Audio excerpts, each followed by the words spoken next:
Baik, kita masuk semula ayat 71 surah Al-An'am. A'udzubillahi minasyaitanir rajim.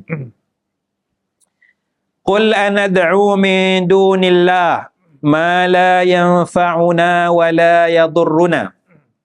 Katakanlah wahai Nabi, adakah patut kita, kita semua ni, kita semua berdoa, menyeru, meminta hajat. Doa lah doa. Min dunillah, lain daripada Allah Subhanahu wa ta'ala. Assalamualaikum warahmatullahi wabarakatuh. Alhamdulillahi rabbil alamin. Allahumma salli ala Sayyidina Muhammad wa ala alihi wa sahbihi ajma'in. Subhanaka la ilma lana illa ma 'allamtana innaka antal alimul hakim. Rabbi shrah li sadri wa yassir li amri wahlul 'uqdatam min lisani yafqahu qawli, amma ba'd. Apa dia? Jauh sikit Baik.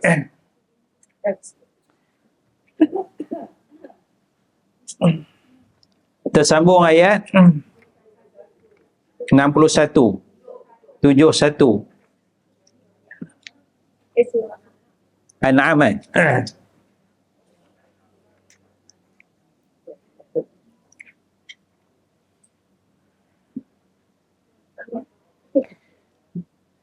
Baik, kita masuk ayat 71 suratul An'am. Ayat 71 suratul An'am. Sebelum kita masuk ni, saya nak muqaddimahkan dengan satu ataupun dua ayat Al-Quranul Karim. Kita ulang balik. Iaitu ayat 2 suratul Ma'idah. Ayat 2 suratul Ma'idah.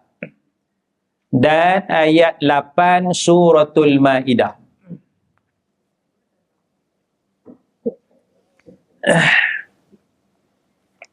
Panjang lah ayat 2 tu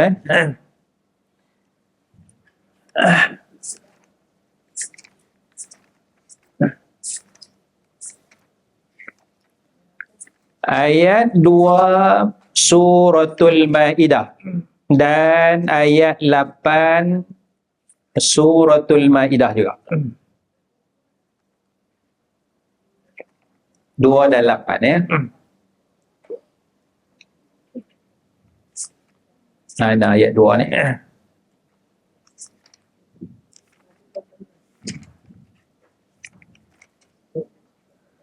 Baik, ayat 2 suratul Ma'idah. A'udzubillahi minasyaitanir rajim. Ya ayyuhalladzina amanu la tuhillu sya'airallahi wala syahral harama walal hadiya walal qalaida wala aminal baital harama yabtaghuna fadlan min rabbihim wa ridwana wa idza halaltum fastadu wala yajrimannakum syana'anu qaumin an saddukum 'anil masjidil haram an ta'tadu.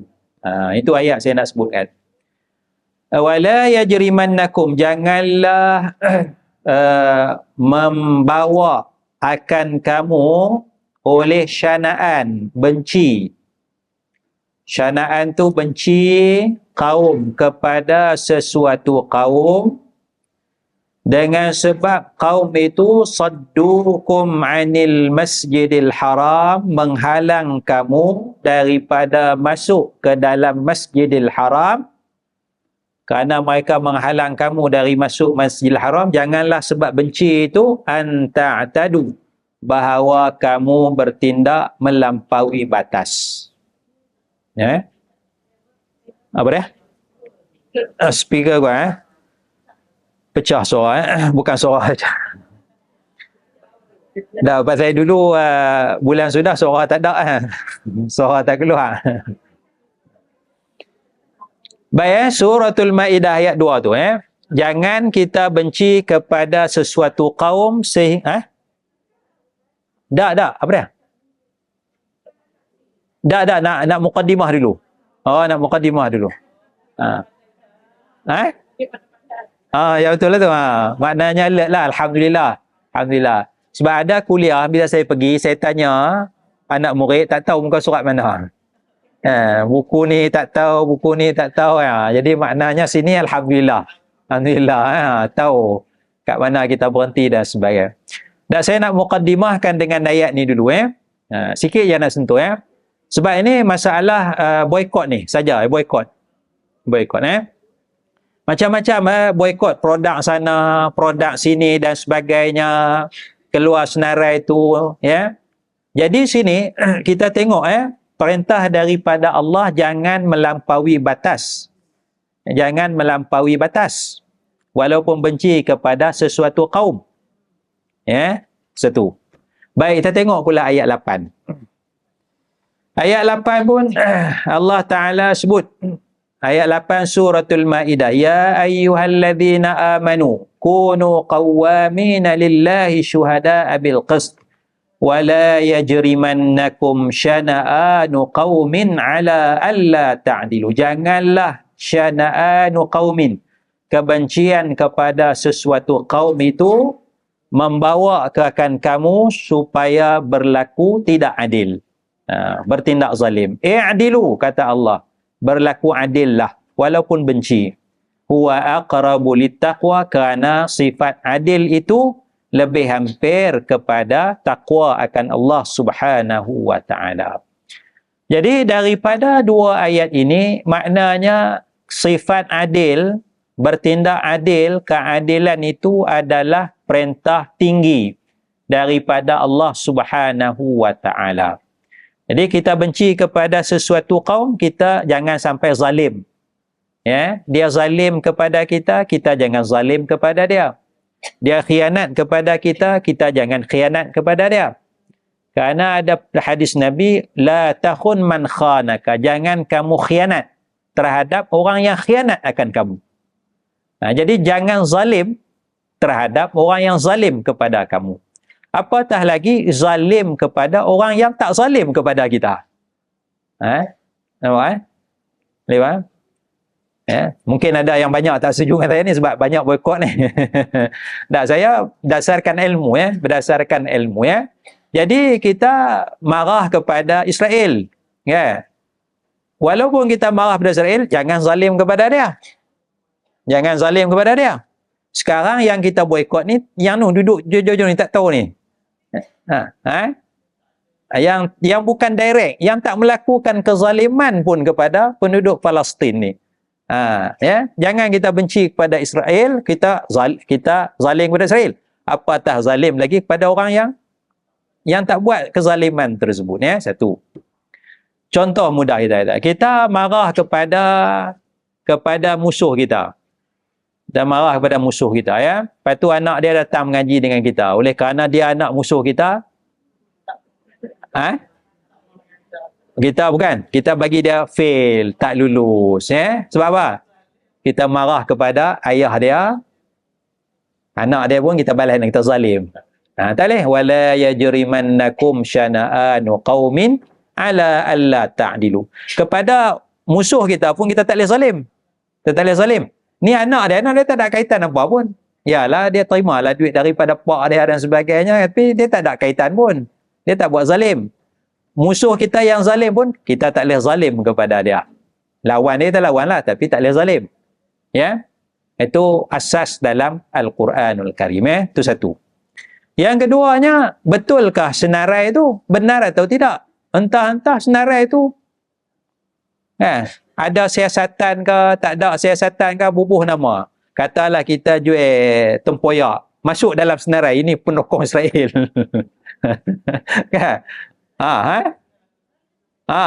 Kita tak ada kaitan jual tempoyak manalah nak, tapi masuk nama tu kata dalam senarai list yang menyokong Israel kan, dana masuk. Puas kita nak silat, kita tak ada kaitan pun contoh. Tapi bisnes kita akan down lah.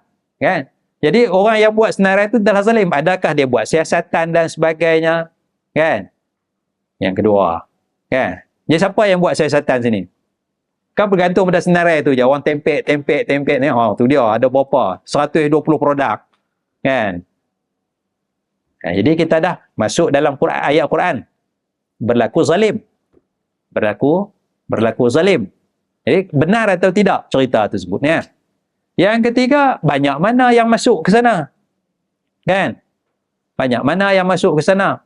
Kan? Syarikat tu syarikat awam lah, apalah, masuk 5%. Adakah 5% tu terus masuk kepada Israel untuk bunuh orang Palestin? Kan?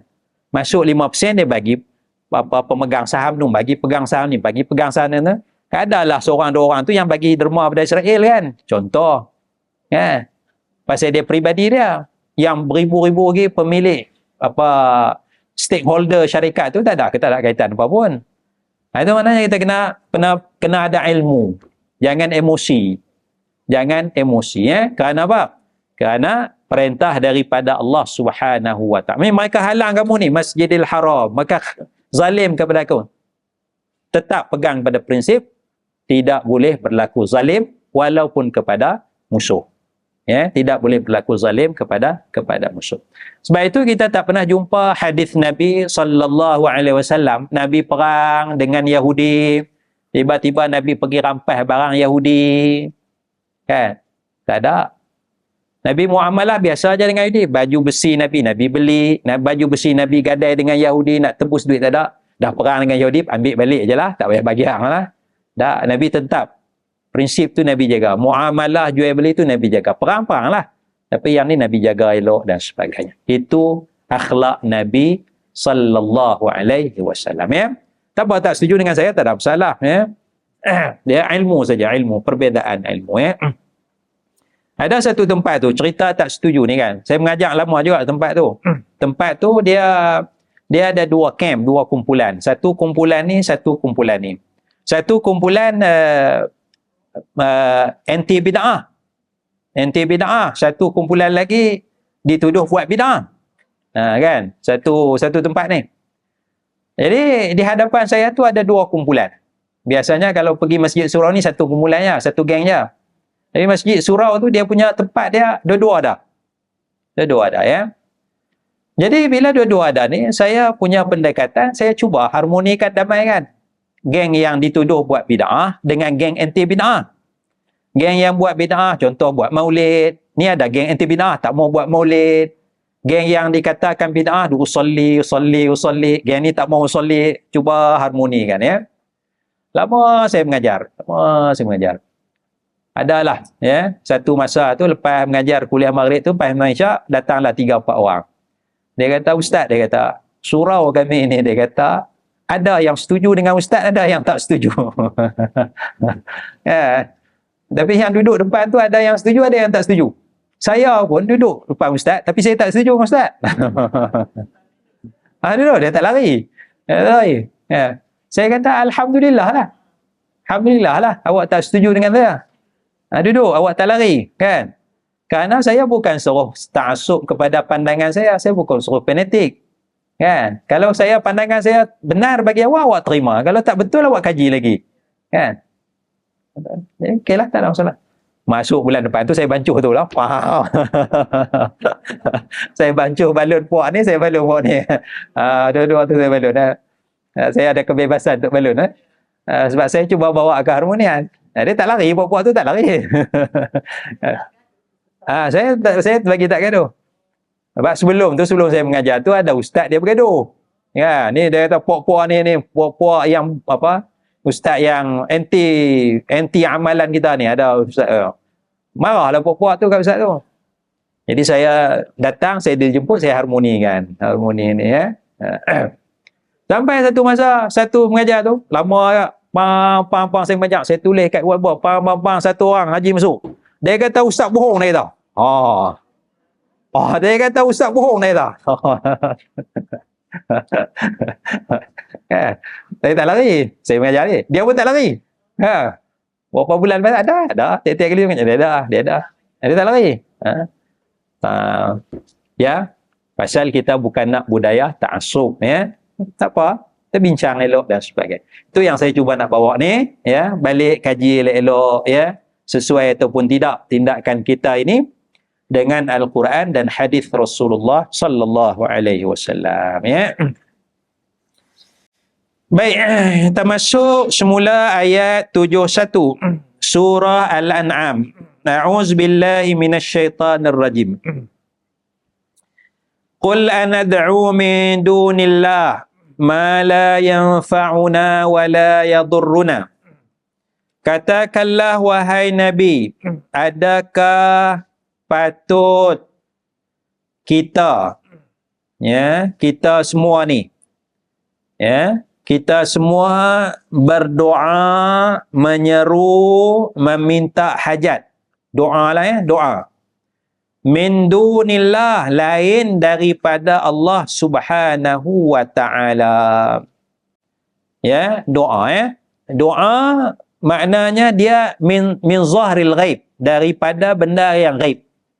Ya, bila kita doa tu. Kalau kita minta tolong biasa itu bukan doa. Ya, itu mintalah, minta. Misal, saya minta tolong, tolong angkat kipas angin tu, tolong buka aircon, tolong tutup aircon. Itu kita minta tolong. Minta tolong. Kalau motor kita rosak, kereta kita rosak, kita telefon mekanik. Ya. Ini doa kan minta tolong? Minta tolong.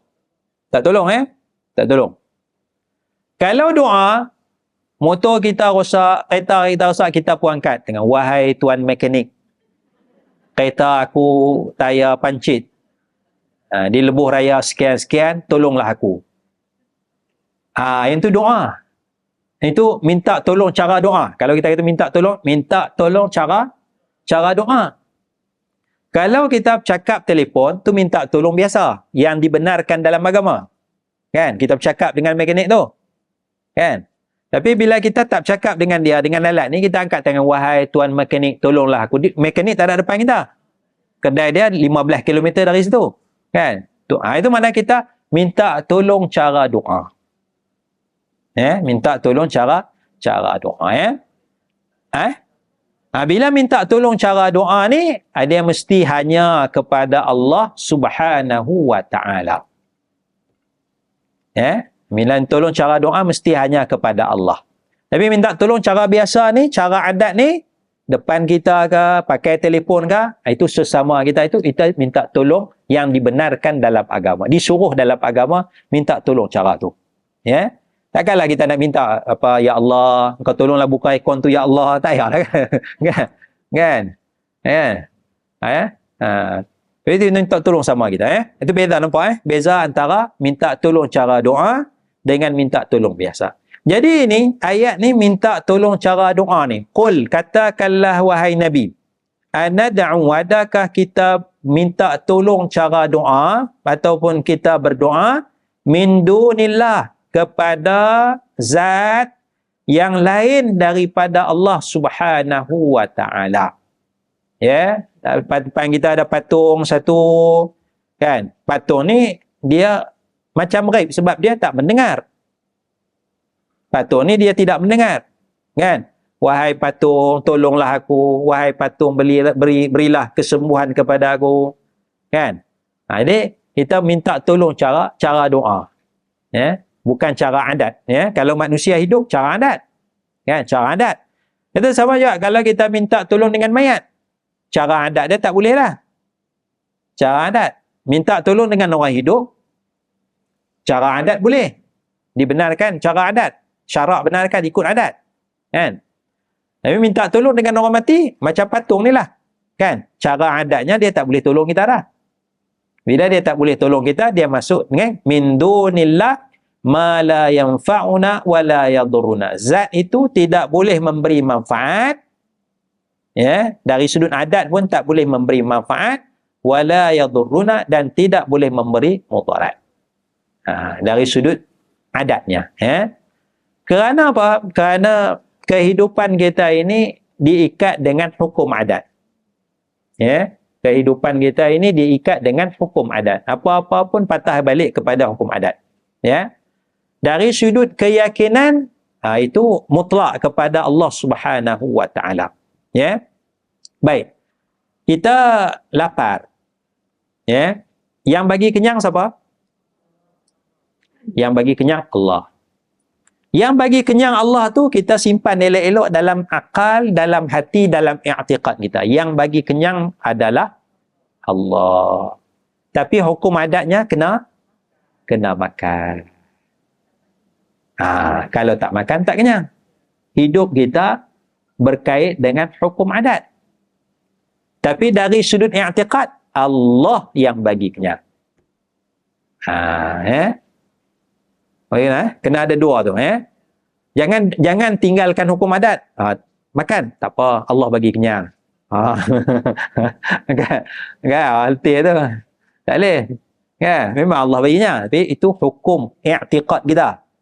Tapi kehidupan kita, dia berkait dengan hukum adat.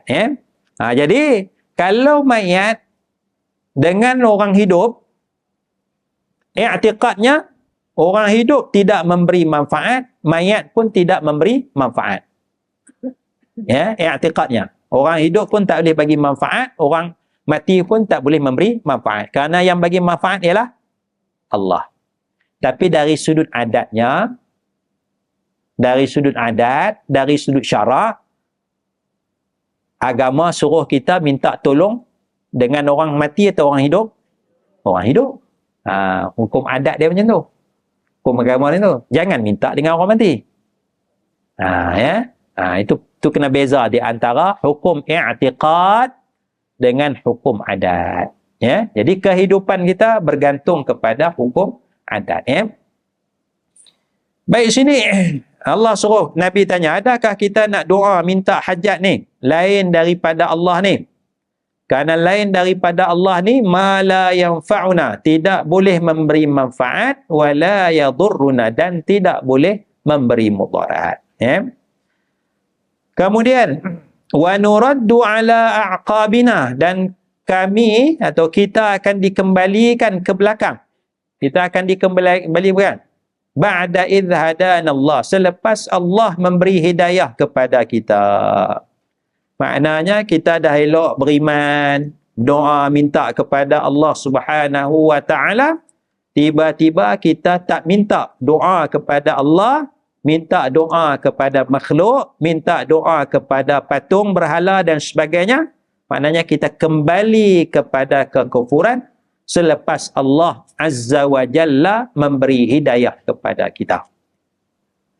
Jadi bila doa tu mestilah direct. Kerana syarat utama doa mestilah minta kepada Allah Subhanahu wa taala. Jangan minta kepada mayat, jangan minta kepada patung berhala, jangan minta kepada zat selain daripada Allah Subhanahu wa taala.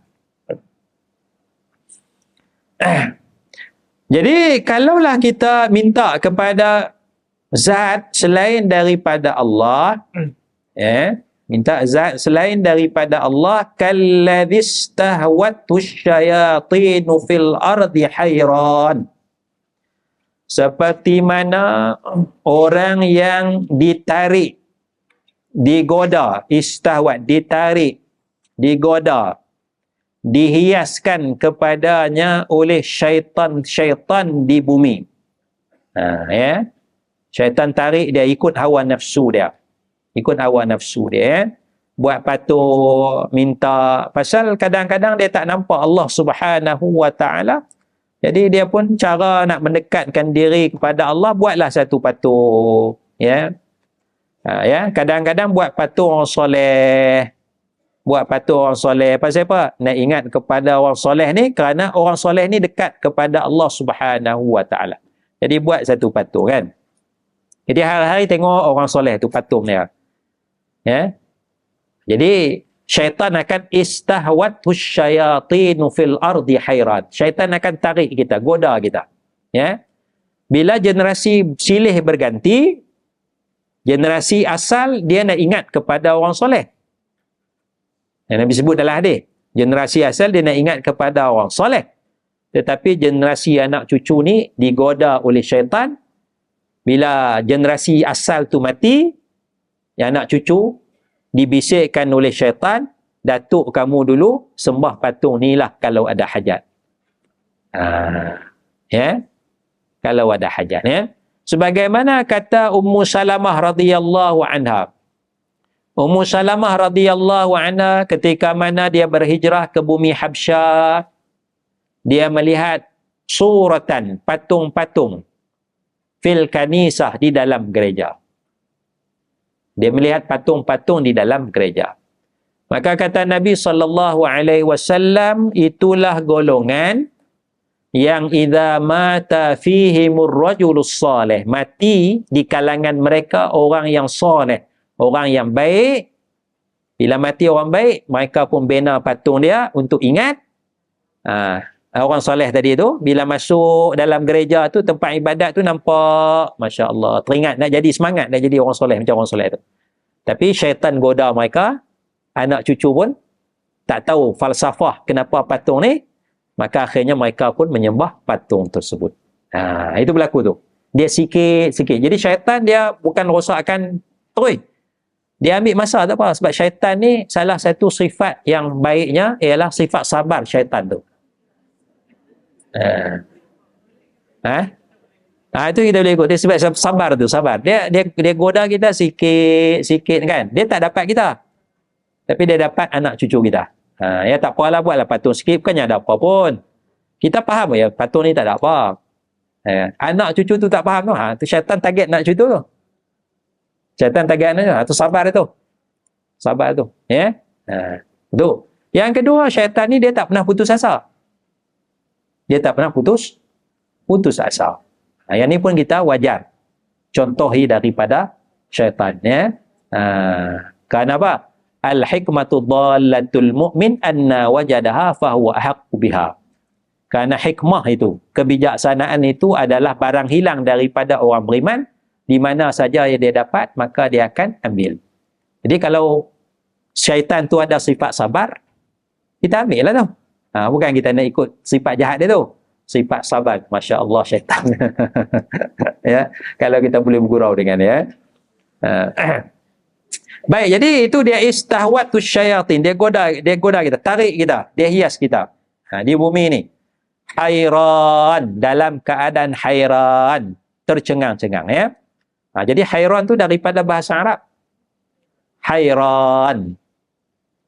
Hairan dulu bahasa. Hairan, tercengang-cengang. Baru tahu kan? Bengong bengong. Hairan lah, hairan. Kau hairan lah. Bengong lah tu. Bengong. Kenapa jadi macam tu?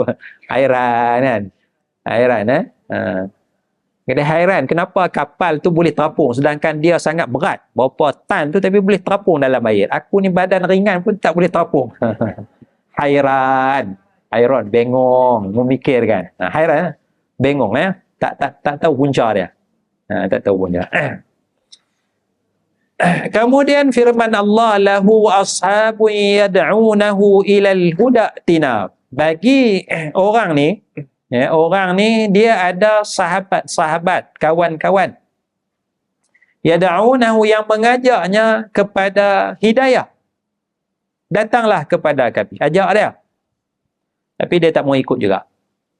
Dia tak mau ikut juga. Kerana apa?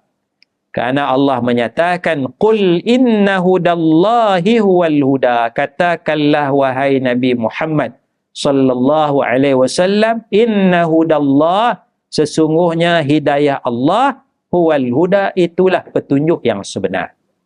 Jadi nak dapat hidayah tu dia mesti daripada Allah Subhanahu wa taala. Innaka la tahdi man ahbabta walakinnallaha yahdi man yasha. Sesungguhnya engkau wahai Nabi Muhammad sallallahu alaihi wasallam tidak dapat memberi hidayah kepada sesiapa yang engkau kehendaki, tetapi Allah Taala yang memberi hidayah. Jadi kalaulah Nabi sendiri tak ada kuasa untuk memberi hidayah, ya, maka kita juga tidak ada kuasa memberi hidayah, ya. Ya, Allah Taala suruh kepada kita bukan memberi hidayah.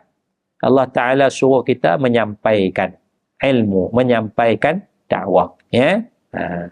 Jadi jaya, Alhamdulillah. Tak jaya, itu adalah keputusan Allah Subhanahu wa taala, ya.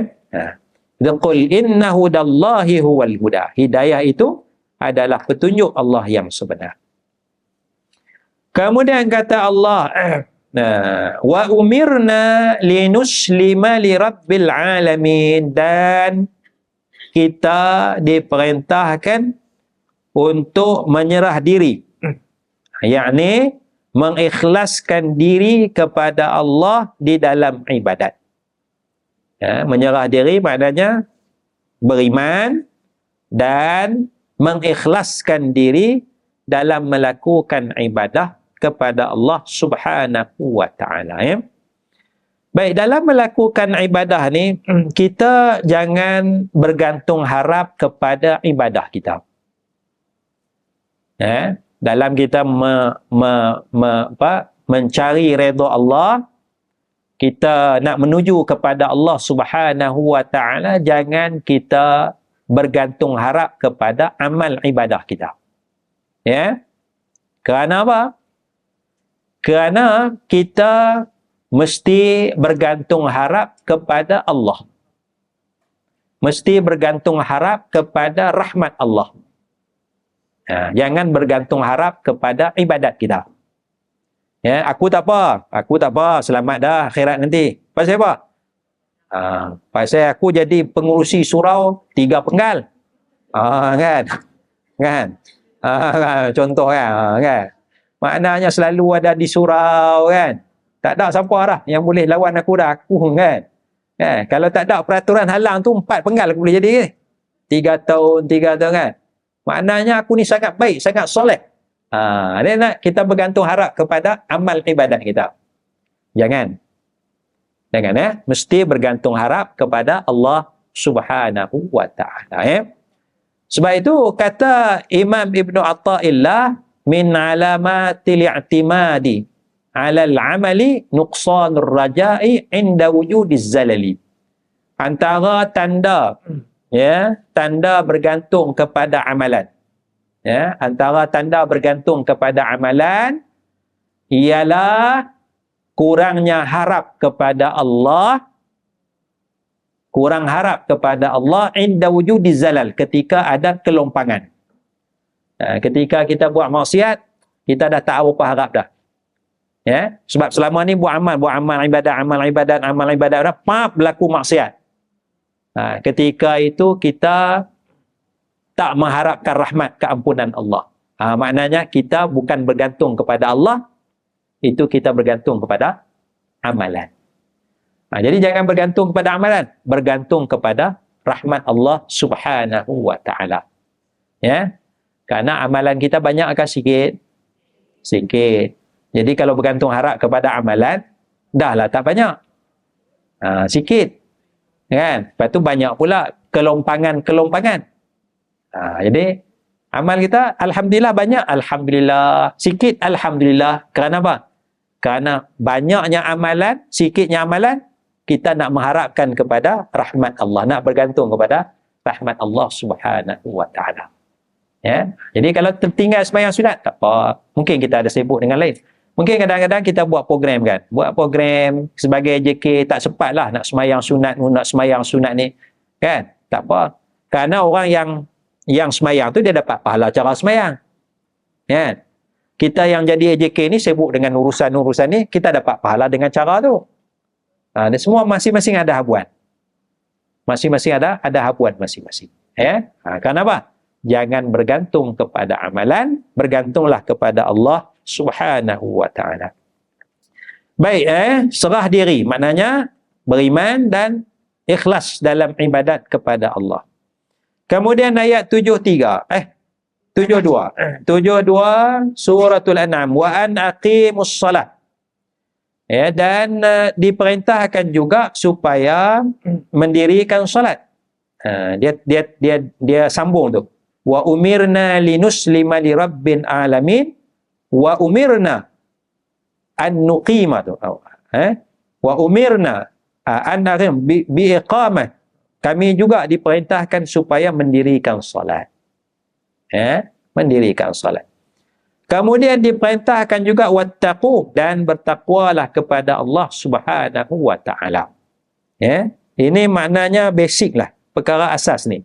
Beriman kepada Allah, ikhlas, mendirikan solat dan bertakwa kepada Allah Subhanahu wa taala. Inilah agama. Ya, perkara asas dulu. Ya, perkara asas.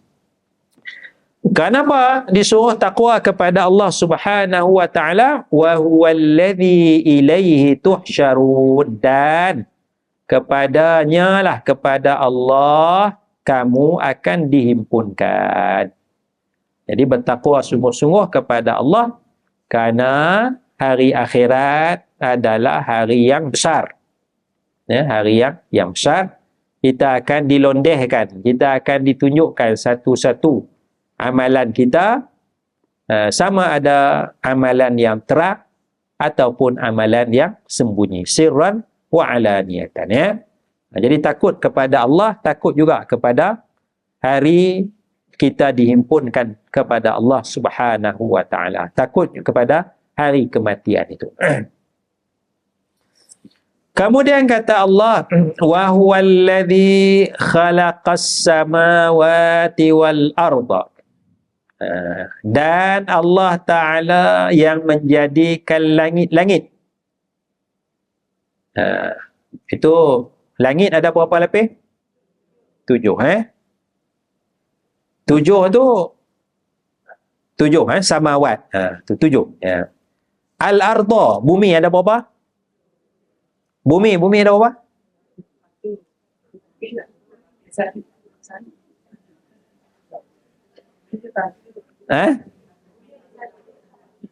Bumi satu kan? Bumi satu. Al-arda satu kan? Satu bumi. Langit tu banyak. Bumi tu satu. Planet bumi. Al-ard, planet bumi tu. Al-ard. Kan? Planet lain lah tu. As-Suraya dalam Quran. Suraya. Kan? Suraya tu apa planet apa tu? Adalah ada. Kan? Bintang Suraya ke apa ke, ya.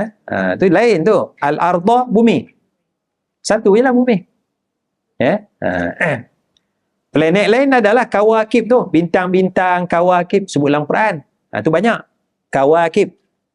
Kerana kalau satu kaukab. Satu. Tapi mukjizat Quran, bintang ni banyak, planet ni banyak, disebut jamak, kawakib. Tapi bumi satu je. Al-arda. Ya, al-arda bumi. Allah jadikan langit-langit dan bumi. Ya. Kalau kita baca hadis, ya. Kalau kita baca hadis tanda kiamat. Antara tanda kiamat ialah binaan bangunan tinggi. Pencakar langit. Agak-agak masa Nabi sabda tu, sahabat agak-agak lah. Sahabat boleh bayang tak tinggi mana? Tak ada. Bangunan 2 tingkat ada lah. 2 tingkat tu ada dah. Rumah 2 tingkat tu. Tapi agak-agak sahabat boleh bayang tak? Bangunan pencakar langit macam KLCC tu. Ada. Saya rasa sahabat tu. Sahabat beriman ya. Tinggi mana? Tinggi je lah. Tinggi pada kita sikit lah kot. Kan? Ini nak kena melangut ni. Melangut. Tengok kan. Saya rasa lah. Tak confirm. Sahabat pun tak boleh bayang kot. Tapi beriman. Tapi bila hari ni kita baca hadis tu, maknanya lebih terbuka. Mukjizat Nabi SAW, Nabi sebut tanda akhir zaman tu ialah bangunan tinggi. Kita tengok sungguh bangunan yang sangat tinggi.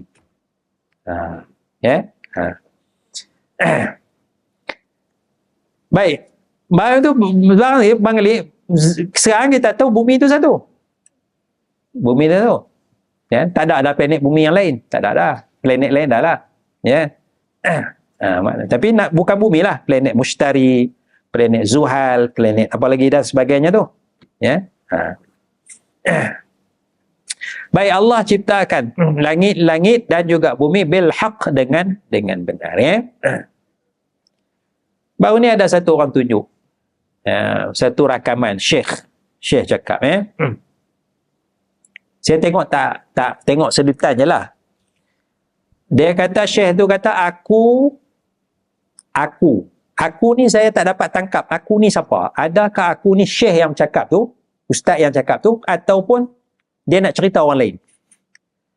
Sebab dia potong. Dia potong. Dia kata, aku telah memerintah. Dia kata, ada makhluk asing nak serang bumi. Ada makhluk asing nak serang bumi.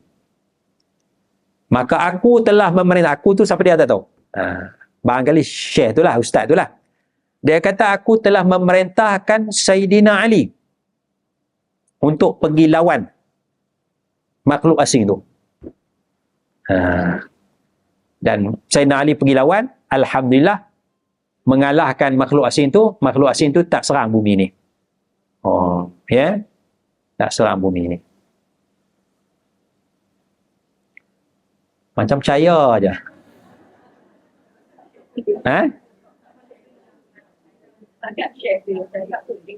Itulah dia pasal sedutan tu. Tak tahu. Saya confuse, dia tak ambil pada awal Baik. Ada dua andaian. Barangkali Syekh tu aku perintah, barangkali Syekh tu sendiri. Barangkali dia nak cerita orang lain. Orang lain tu aku tu mungkin Nabi. Mungkin tak tahulah siapa-siapa kan. Tapi adakah itu satu cerita yang benar?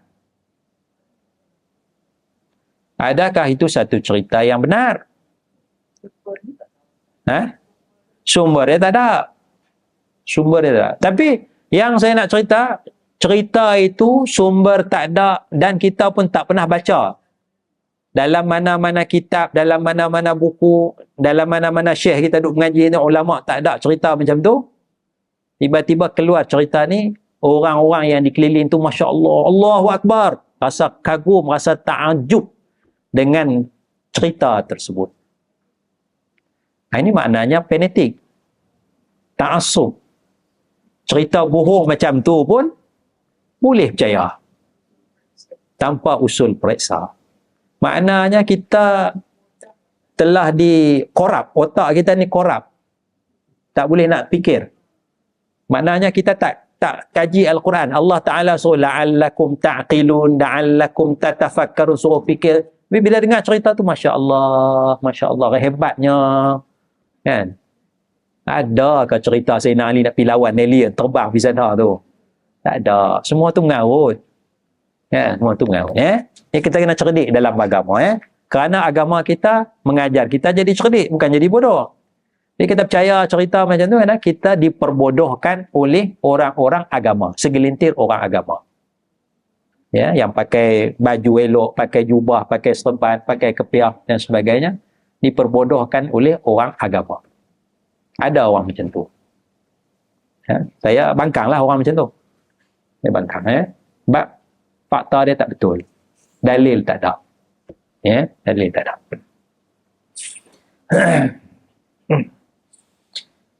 Kenapa? Bilhaq, benar. Benda benar, mesti benar. Apa-apa pun mesti benar. Kebenaran tu. Papa Zola kata apa? Papa Zola. Tak tengok ni.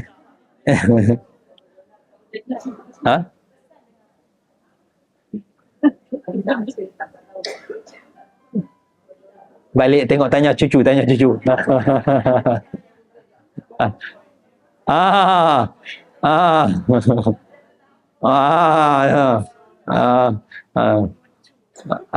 tahu. Balik tu. Dia ulang kebenaran. Ada. Al-Haq. Ada tu. Dia punya motor dia tu.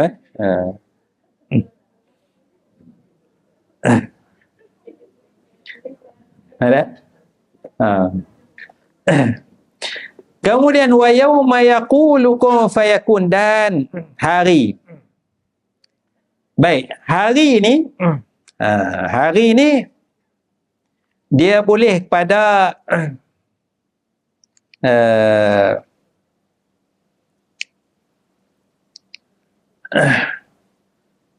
Dia boleh dua, boleh dua. Wa yauma. Mana ada ni?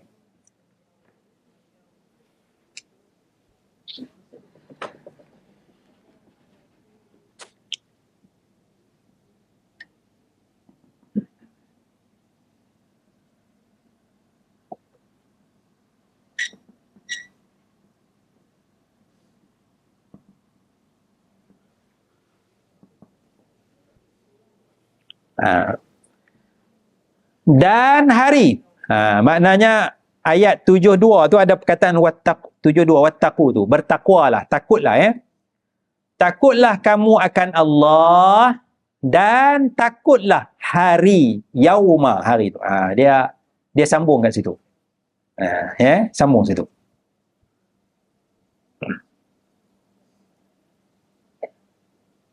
Boleh? Yang kedua,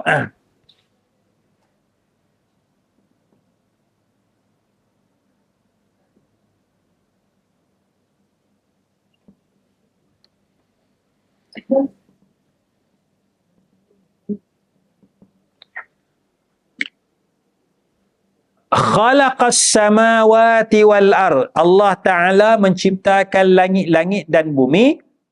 Wa khalaqa yawma, dan Allah menciptakan hari. Dia nak sambung situ. Jadi sambung yang mana? Boleh ambil sambung bertakwa, takwalah kepada Allah dan takut jugalah kepada hari. Okay? Ataupun Allah menciptakan langit-langit dan bumi dan Allah menciptakan hari. Ketika mana Allah berfirman kun fayakun. Ya, kita nak landing tu, masuk tu, landing. Landing. Wa huwallazi khalaqas samawati wal arda bil haqq wa khalaqa yaw, dan Allah Ta'ala lah yang menciptakan hari. Kalau kita sambung situ, hari itu hari apa? Allah berfirman kun fayakun, jadilah maka jadilah. Dalam surah Yasin apa? Idza arada syai'an an yaqula lahu kun fayakun. Kun fayakun.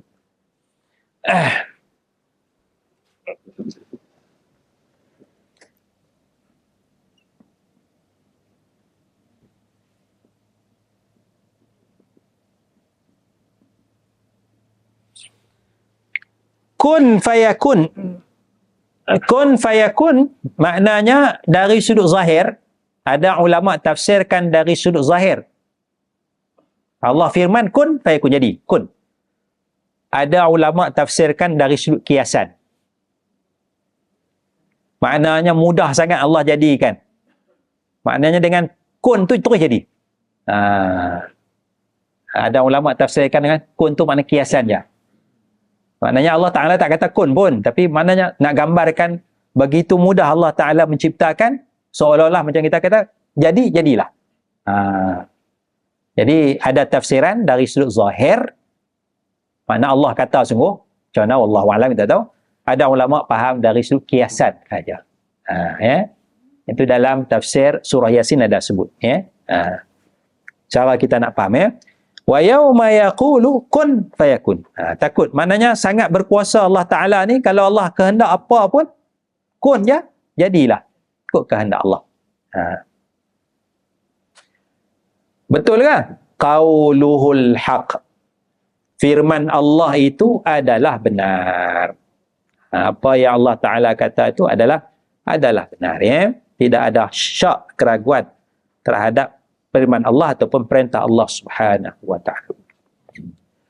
Kemudian akhirnya walahul mulk, dan baginya, bagi Allah Ta'ala, takut lagi hari tu. Takutlah hari akhirat nanti tu, kun fayakun tu, yauma yaqulu kun tu, hari akhirat lah. Kerana bagi Allah la al-mulk, kekuasaan.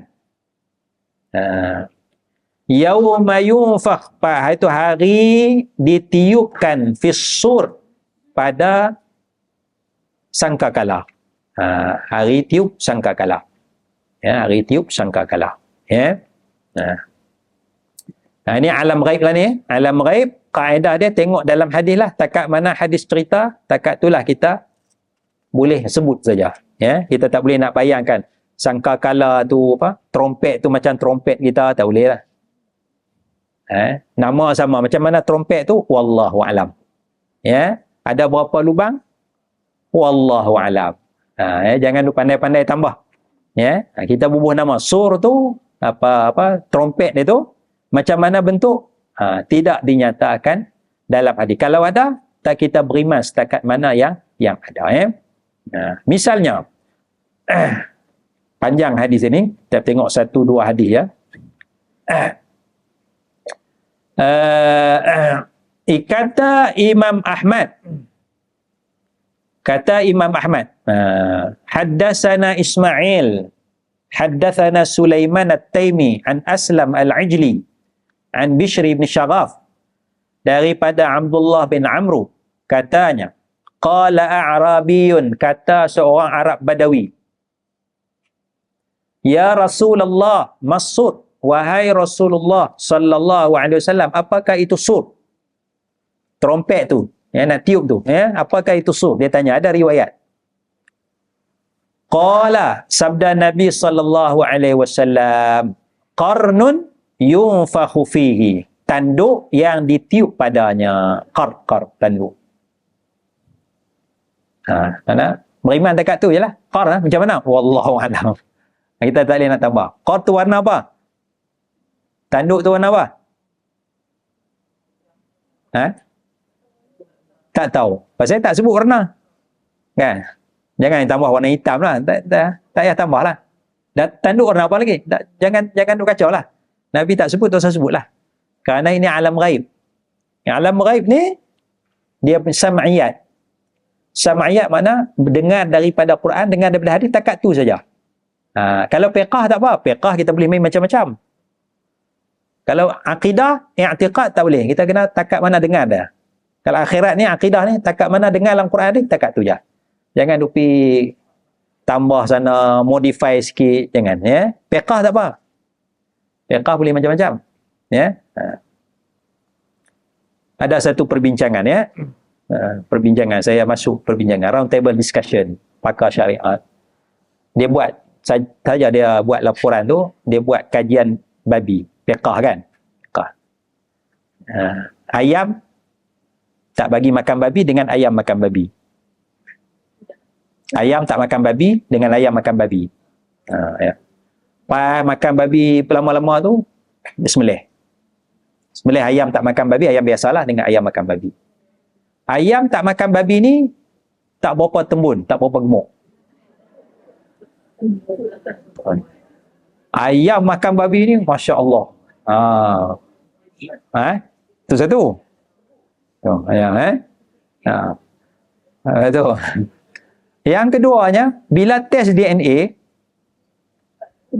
babi, yang ayam makan babi, yang tak makan tak ada lah. Yang makan babi ni, tak ada DNA babi dalam daging. Cuma ada dalam usus saja. Dia tak penetrate masuk ke dalam daging. Dia cuma duduk dalam usus je. Dia kumpul kat situ, dia tak boleh masuk daging. Kan?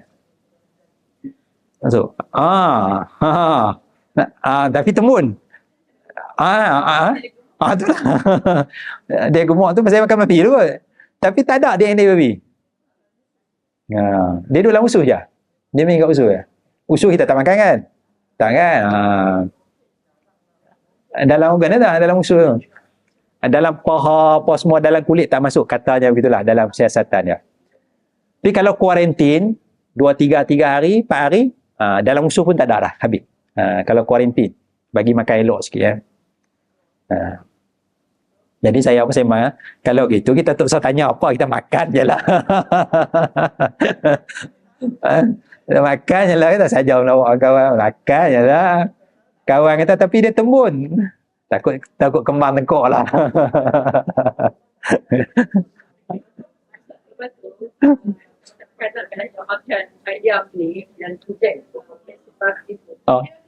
Masya Allah, Masya Allah.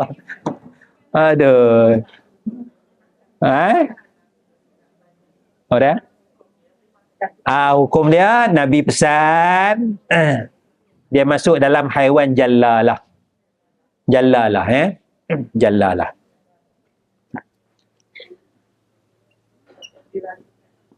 Sorry. Jallalah. Ada dalam hadis haiwan yang makan benda-benda kotor ni haiwan jallalah. Sebelum makan tu Nabi suruh kuarantin. Bersihkan sikit, ya. Kan dulu kan kampung, bila kampung kan orang kampung, ayam bila nak sembelih ayam orang kampung buat apa? Dia tangkap dia kurung dulu 2-3 hari. Pasal ayam tu makan tengok, makan cicak lah, macam-macam. Kan? Jadi orang kampung kita dia tangkap, dia buah dah 2-3 hari nak sembelih tu, tangkap dulu. Masa tu dia tak makan lah. Dia tak makan benda kotor, bagi benda elok, bagi nasi lah apalah. Maknanya kita dah amalkan dah. Nabi suruh tu kuarantin. Ayam 2-3 hari cukup dah. Dia tak makan babi, tapi dia makan cicak, dia makan lipas. Kan? Jadi kuarantin lah 2 hari. Ayam tu halal. Kan? Cuma nak bagi lagi sedap. Ikan tak ada kajian lagi. Setakat ni tak ada kajian. Dalam hadis pun tak sebut. Kerana zaman Nabi tak ada lah orang bagi makan ikan, kotor-kotor ikan dalam lautnya, dalam sungai kan. Jadi dalam hadis tak sebut, dan memang setakat ni tak ada kajian lagi. Mungkin lepas ni akan buat kajian lah. Ikan keli tu lah. Sebab tu kes baru tu. Kes baru. Kena tunggulah kajian tu. Tunggu je. Kalau boleh biarlah bagi elok sikit. Dalam kolam dan sebagainya.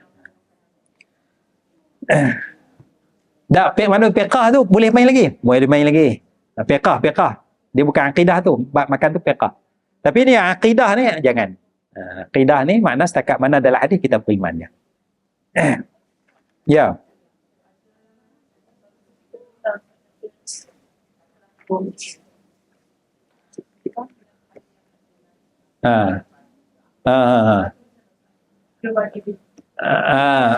Makna itu halal, sebenarnya halal. Cuma tayyibah atau tidaklah. Halalam tayyibah kan. Halal dengan baik. Halal sebab kita bukan makan dia jirus dengan air kencing. Kita bukan minum air kencing. Kita makan toge tu. Cuma etika dia elok ke tak elok. Kan? Wajar atau tidak. Kan? Itu je lah. Jadi kalau boleh kita naklah tayyibah tu sekali. Kan? Tayyib benda yang baik. Halal. Tayyibah tu. Jadi Quran tak dua. Halalan, syarat pertama halal. Syarat kedua tayyibah. Benda yang baik. Kita jagalah. Tapi kalau dia letak baja sikit, taik kambing, lepas tu tak ada masalah, yang lain baja elok, ada sikit, tak ada masalah apa. Kan? Kerana dia proses. Istihalah tu dah berlaku. Perubahan tu. Perubahan tu telah berlaku. Ya. Dan kalau kita ambil toge tu pun, kalau dia test DNA mungkin tak ada kot, tak ada lah. Dia tukar cahaya lah, fotosintesis lah, apalah. Ya.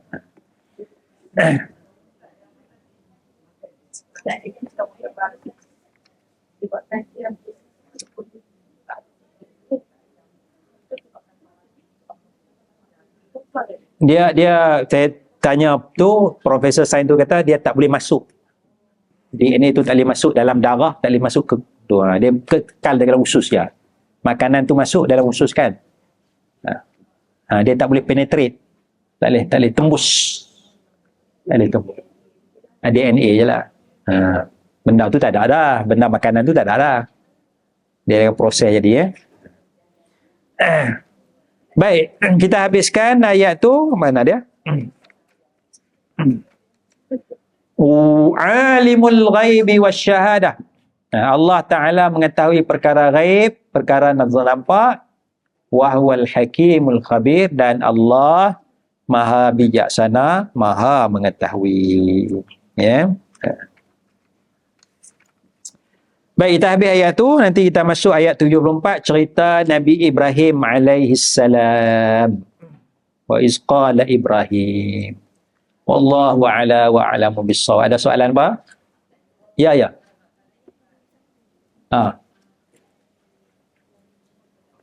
Dengan apa? Ya.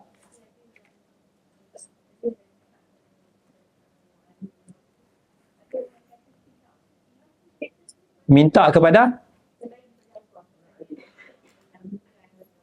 Minta kepada?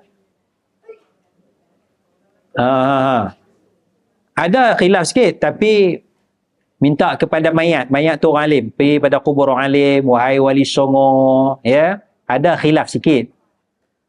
Tetapi, adakah Nabi mengajar kita supaya meminta doa daripada orang mati? Tak ada. Okay. Baik, khilaf tu pula. Ada ulama kata harus pergi minta, wahai wali songo tolong. Ada ulama kata tu. Tetapi ada ulama kata haram syirik. Jadi mana yang bagus? Kita nak ambil pendapat mana? Untuk selamat kepada iman kita ambil mana? Ambil pendapat yang haram. Sebab Nabi tak ajar itu. Walaupun ada ulama kata boleh, yang selamatnya yang mana? Ya, ambil yang haram lah, selamat. Sebab Nabi tak ajar kan? Macam ayam tadilah. Betul. Penyelidik itu kata, ustaz kata, tak ada ayam tu, tak ada DNA babi. Betul. Kan? Tapi yang selamatnya, tak makanlah pasal ayam lain banyak. Kan? Kita ambil yang selamat. Kita ambil yang selamat. Ya, kita ambil yang selamat. Jadi, pendapat ni kata haram. Minta kepada mayat haram. Pendapat ni kata harus. Kita ambil yang selamat. Apa dia? Tak tahu. Tak tahu, susah tanyalah. Kerana Allah kata la tas'alu an asya'a in tubdalakum tasukum. Jangan tanya kalau benda tu diceritakan kepada kamu, menyusahkan kamu. Dia dapat sijil halal, tengok ayam tengkok sembelih elok, ada sijil halal, sudahlah. Jangan tanya banyak. Jangan tanya makan apa tu, saya tanya. Ya? Kalau cerita nanti menyusahkan kita. Kembang tengkok nak makan. Ya.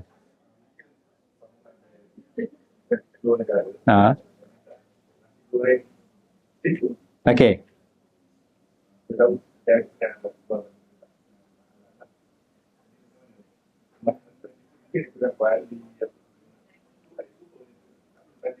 Tak perlu tanyalah. Soalannya, kita pergi luar negara, kedai tak ada yang halal sangat, kan? Kita minta nasi goreng telur. Okey lah. Nasi goreng seafood, nasi goreng telur. Okey. Cuma masalah dia ialah mungkin telur tu dia goreng dalam kuali minyak yang dia goreng babi tadi. Tu ialah. Yang tu kalau kita boleh request, minta, kan? Kalau kita boleh minta, mintalah. Ya.